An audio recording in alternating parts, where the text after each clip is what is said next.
রাঙামাটি পৌরসভার বিচ্ছিন্ন এলাকা সিলেটি পাড়ায় নেই কোনো প্রাথমিক বিদ্যালয়।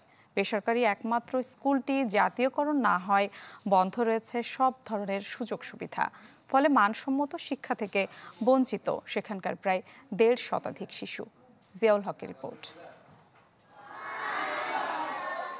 ২ শতাধিক পরিবারের আবাসস্থল রাঙামাটি পৌরসভার বিচ্ছিন্ন দ্বীপ সিলেটি পাড়ায় নেই কোনো প্রাথমিক বিদ্যালয়।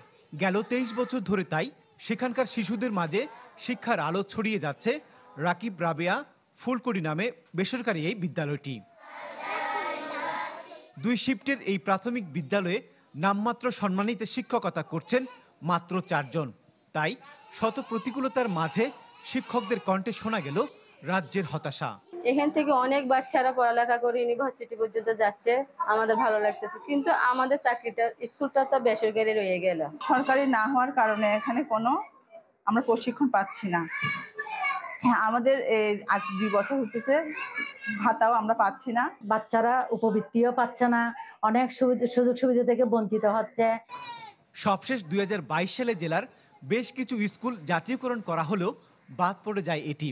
পৌরসভার মধ্যে থেকেও তাই প্রাথমিক শিক্ষা থেকে বঞ্চিত হচ্ছে বেশিরভাগ শিশু। এটা সরকারি স্কুল হলে একটু ভালো হয়। আর এখানে মনে করেন আমরা বুট দিয়ে পার হইতে হয়, বুট দিয়ে পার হওয়ার পরে আপনার গাড়ি দিয়ে যেতে অনেক কষ্ট আছে।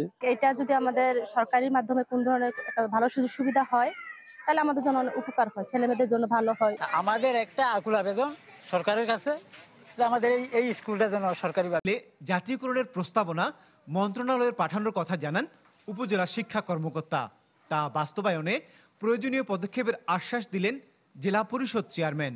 রেজিস্ট্রেশন করা না থাকে তাহলে আগে রেজিস্ট্রেশনের জন্য আবেদন করতে হবে, করার পর পাঠদান অনুমতি পাওয়ার এই পর্যায়ক্রমে যদি বিবেচনায় আসে তাহলে আমরা এটা এই ব্যবস্থা নেব। এটা যাতে সরকারিকরণ করা যায় সেই ক্রাইটেরিয়া ফুলফিল করে আমি যাতে এটাকে সরকারিকরণ সেই ব্যবস্থা আমি অবশ্যই নেব। জেলা প্রাথমিক শিক্ষা অফিসের তথ্য মতে জেলায় ২ দফায় ৮১টি প্রাথমিক বিদ্যালয় জাতীয়করণ করা হলেও বেসরকারি রয়ে গেছে আরও ৮৪টি। জিয়াউল হক, চ্যানেল 24, রাঙ্গামাটি।